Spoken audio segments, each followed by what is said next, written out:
म चाहिँ तपाईहरुलाई राम्रो मुभी मात्र रिकमेन्ड गर्छु र आज पनि एउटा राम्रो मुभी चाहिँ रिकमेन्ड गर्नु भनेर भिडियो बनाउँदै छु। इफ तपाईहरुलाई चाहिँ साउथ मुभी एकदमै धेरै मन पर्छ र साउथ मुभी पनि क्राइम सस्पेन्स थ्रिलर मन पर्छ भने चाहिँ तपाईहरुको लागि गुड न्यूज। यो मुभी चाहिँ 28 नोभेम्बरमा ओटीटी मा रिलिज भइसकेको छ र मुभीको नाम अनि कहाँ हेर्ने चाहिँ म लास्टमा भन्ने छु, त्यही भएर भिडियो लास्टसम्म हेर्नु होला। आउनुस् कुरा गरौँ यो मुभीको मेन स्टोरीको बारेमा। एकजना बुक राइटरले चाहिँ लाइभ टिभी प्रोग्राम चलिरहेको बेला त्यो प्रोग्रामलाई चाहिँ हाइज्याक गरेर आफूले आफैलाई सुट गरेर मार्छ।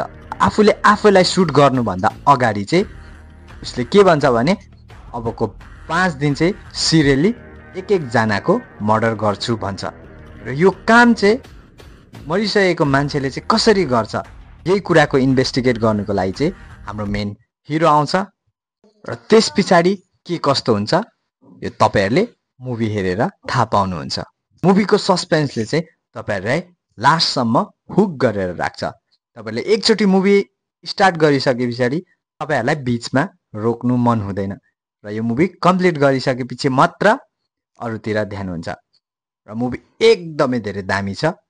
इफ तपाईहरुलाई क्राइम सस्पेन्स थ्रिलर मुभी मन पर्छ भए र यो मुभीको नाम चाहिँ हो आर्यन र तपाईहरुले फ्रीमा चाहिँ तपाईहरुले पिकासो एपमा यसलाई हेर्न सक्नुहुन्छ र यस्तै मुभी रिभ्यू अनि रिकमेन्डेसनको लागि चाहिँ कुल मुभी रिभ्यूलाई फलो गर्नु होला। धन्यवाद।